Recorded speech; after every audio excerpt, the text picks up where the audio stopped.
Okay, so it's now week 6 and we're over halfway through Unit 4. The production of your final pieces should really start to happen by week 8. Therefore, experimentation and exploration are nearing a close, as this is the week you should be thinking about starting to fine-tune and tweak some of the aspects of each presentation. So are you happy with the amount of design development you've done so far? In order to answer this question, you've really got to get your folios out, both of them, and view them from the start to the current point you're at. And perhaps you can start to answer some of these questions. Do you think your folio pages demonstrate quality, creativity, experimentation, and good presentation? Have you taken creative risks and tried new techniques? Have you shown at least 3 design elements and 3 design principles on every single folio page?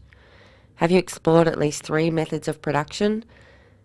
Do you have both 2-dimensional and 3-dimensional visualization sketches? Have you experimented with at least 3 different media? Have you trialled at least 3 different materials or surfaces to do your drawings on? Have you been thorough in your exploration? Can you see a design solution you think would suit your audience and address the needs of the client starting to appear towards the end of your development pages? When you're happy with the above, you'll then be ready to refine your designs. So you'll be ready to actually select your design solution for each piece and then start the next step in the design process, which is refinement. So you've got to remember who your audience is, remember the description of your final piece, remember the design constraints that you had to factor in to your designs, and remember some of the design considerations you thought might be feasible for your design. So really we're asking you to refer back to your design brief and just make sure that what's reflected in your folio at this point really does address what you said you'd do in your design brief.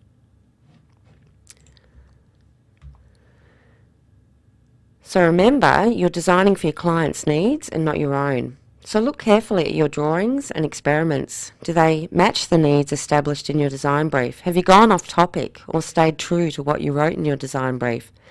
Look, it's not uncommon at this stage for students to go off on a tangent with their work. It does happen, and mostly it's down to the creative excitement, which is why we want to make sure that you're designing for the client and not your own needs. So, as a side mention, this process of selecting an appropriate solution is also the best way to check that your annotations of the design process also adequately discuss how effectively your design options meet the needs of the client and the target audience. So really, can you see the words client and audience on your folio pages in your comments? If not, then your annotations, I've got a terrible cold, are not adequately communicating your design process. So just keep reminding yourself, can you see the words client and audience in your comments? Here's an example of an annotation that might be typical. I've used colour here to create a sense of hierarchy, and there's no mention there of client or audience. So you could add to that by saying, this colour is also an effective choice for the target female audience and the feminine scent of the perfume. So if you've not adequately discussed the effectiveness of your design in these terms, then take time this week, do it now, to write these additional statements in your annotated comments rather than later.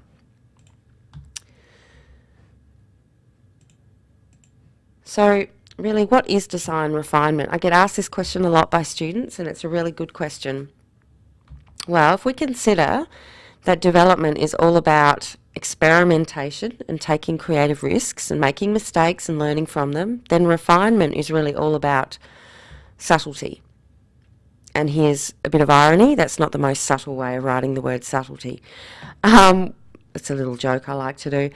So, while you're developing your designs, your focus was on creating as many options for your ideas as you could in order to move away from just simply drawing your design with a grey lead pencil on white cartridge paper.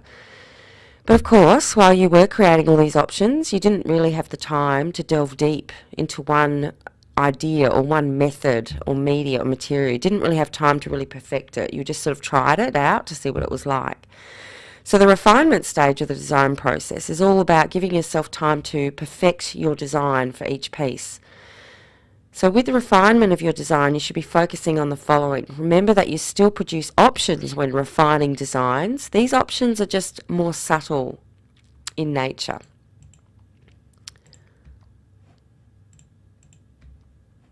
Just clicking through here. So let's have a little discussion about how your refinement is assessed.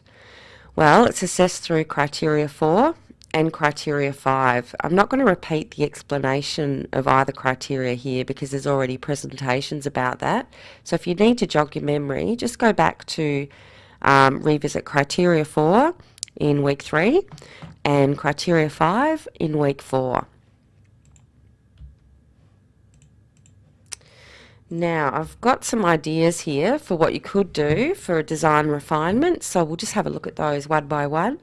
Now, if you're doing a two-dimensional design, excuse me, like logos, posters, web pages, flyers, billboards, postcards, all that stuff, think about subtle changes that you could make to the composition of the layout by altering scale, so making text really big or really small. Think about subtle changes in composition of the layout by using cropping. So get your image, make it really, really large, crop it in some way to focus our attention, make it really dynamic. Think about the accuracy of the outlines in your images and letterform and making those really tight and neat. Think about subtle changes in colour. You would have probably picked a colour in your design development, but really you could do some subtle changes in that colour. Think about the accuracy of your tonal rendering. Make necessary changes to a digitally enhanced photo. So do some of that post-production and spend a bit of time making your images look really, really slick and professional. Make some subtle changes to the size, the colour and style of typography.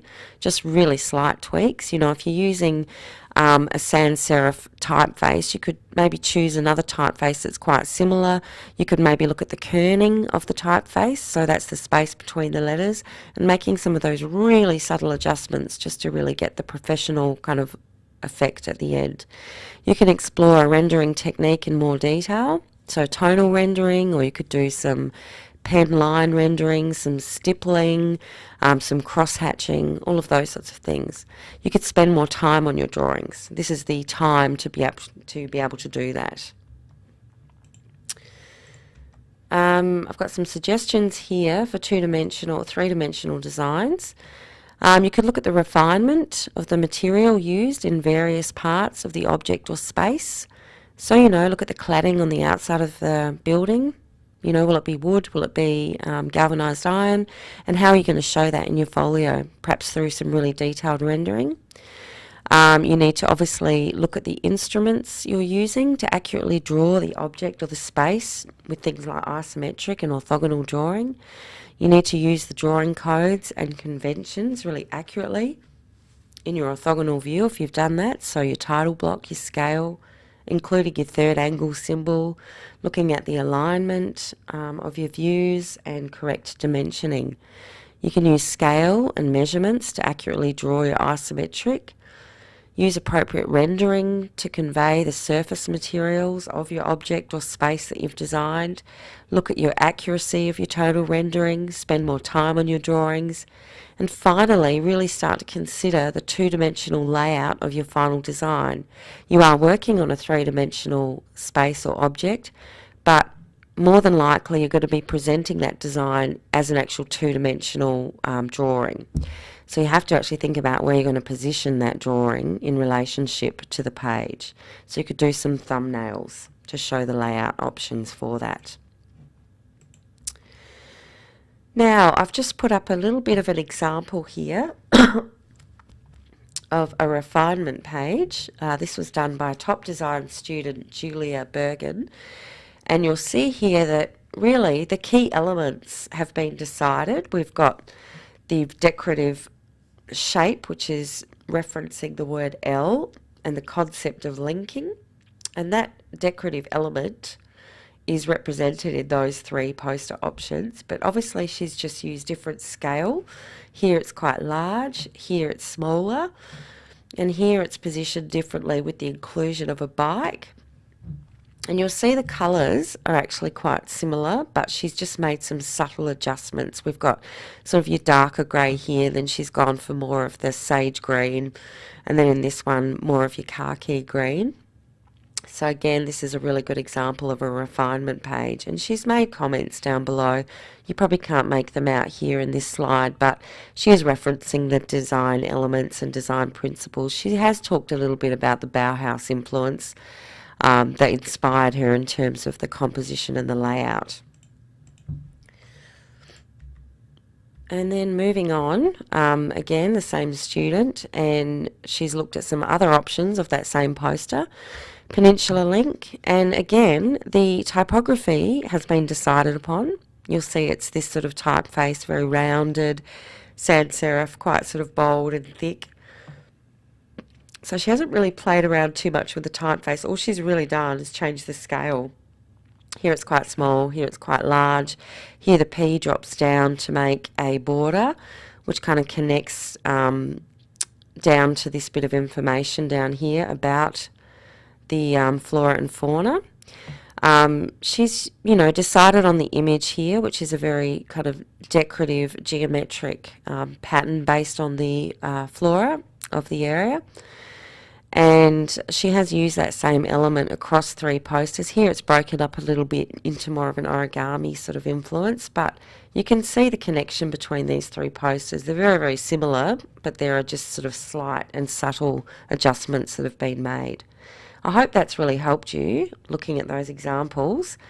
We're nearing the end, so how many pages do you need to do? Well, in this week, you're spending, again, 4 to 6 hours on your Viscom work, so you should be able to produce around 3 to 4 folio pages per presentation that focus on the refinement. And just a reminder, because you're being assessed by Criteria 4 and Criteria 5, that means looking at the ways the design elements and design principles, the methods, media and materials can be subtly adjusted to really make your presentations professional.